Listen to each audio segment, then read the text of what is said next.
Jordan Peterson going in on Piers Morgan. That's all I'm going to say. Let's watch it.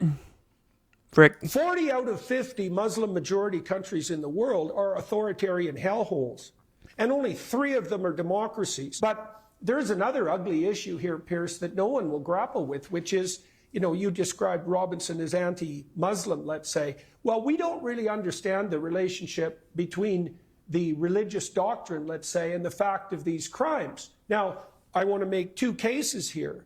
The first case is that 40 out of 50 Muslim majority countries in the world are authoritarian hellholes, and only 3 of them are democracies. And that's Morocco, Indonesia, and Turkey. And, they're not, I wouldn't put them in the highest echelons of stellar states.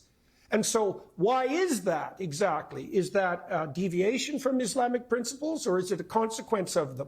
Now, no one wants to have that discussion, and it's no bloody wonder.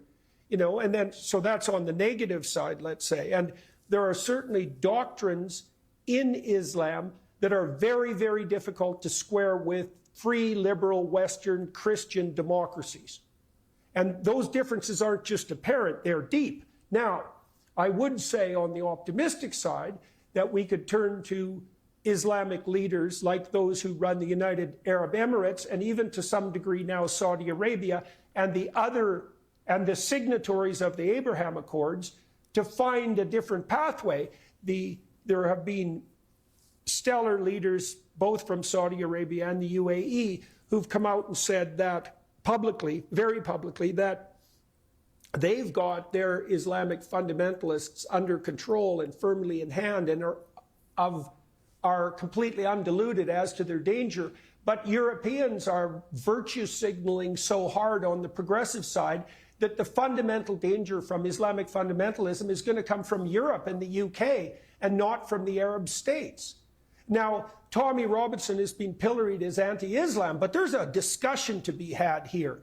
And no one wants to have it. And, you said we need a national inquiry. It's like, we need more than a national inquiry. We need something like an international symposium on the relationship between the Christian West and the Islamic world, because there are ugly things afoot, and they've manifested themselves in the most hideous of all possible ways in the UK with regards to these rape crimes and the cover-up. But there's something that needs to be sorted out at the bottom of all this. And one of those is, like, you talk about moderate Muslims. Like, I looked up the polling data today that Winston Marshall, for example, referred to when he interviewed Nigel Farage. And, it's about 3/4 of UK Muslims would be perfectly content if Sharia law happened to be the, the principle of the day for the UK as a whole.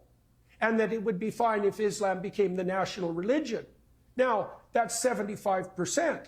So, a cynic would say, okay, just exactly where the hell are these moderates? And at minimum, their voice needs to be amplified. And then we could also point out that the participation in these rapes by members of the Pakistani Muslim community, it was like 1 in 7 of the men in some of these communities was directly involved. And that meant everyone knew about it, absolutely everyone on the Pakistani Muslim side. And the moderates were certainly, silent and complicit. Now, obviously, so were the authorities. And so that's a complete bloody catastrophe for everyone involved.